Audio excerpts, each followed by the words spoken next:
So help me God. Congratulations, Governor. In the mostly blue state of New Jersey, Republican Chris Christie was elected to 2 terms and at the end had most voters seeing red. I did vote for him, was very disappointed towards the end. I have nothing good to say about that man. I felt that he was a bully. Right after Christie took office 8 years ago, one poll found a majority of voters, 52%, approved of how he did his job. He started out real good. The 55th governor of the Garden State immediately became known for his brash demeanor, amplified during moments like this one before Hurricane Irene. Get the hell off the beach. Post-Superstorm Sandy, as the floodwaters receded, his approval rating surged to 77%. Many residents were pleased with his response to the storm and how he tore the damage with then-President Obama.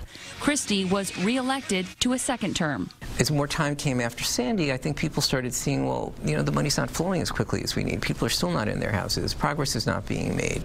Alfred Doblin, editorial page editor with The Record, says from there the problems and scandals piled up. I had no knowledge or involvement. Scandals like Bridgegate. The bridge thing. Certainly the whole thing with the bridge. And most recently, Beachgate, when he sat on a state beach when a budget crisis closed them to the public.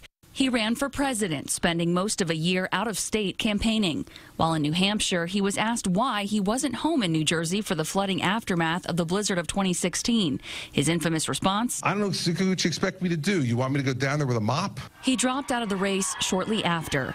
So what's Christie's legacy beyond the infamous sound bites? Doblin says first to mind will be Chris Christie, GWB, big guy sitting on a beach looking unfortunate. But in the long term, Doblin says Christie's accomplishments will be felt. His real gift to New Jersey has been the judicial reforms.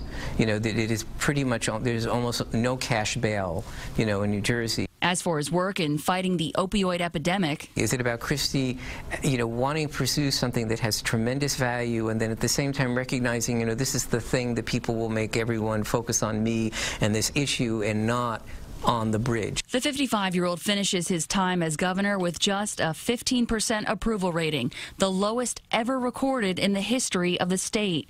But he still has his supporters. I think he tried the best he could. You know, he was a good man and still is in my eyes. Everybody makes mistakes. Well, we requested an interview with Governor Christie. He declined. After 8 years in office, his last day is Tuesday. As for what's next, he hasn't publicly said.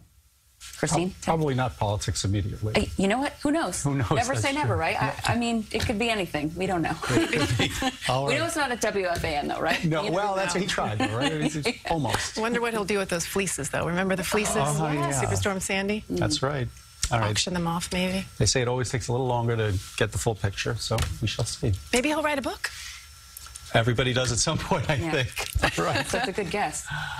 Thank you, Alice. Thank you, Alice.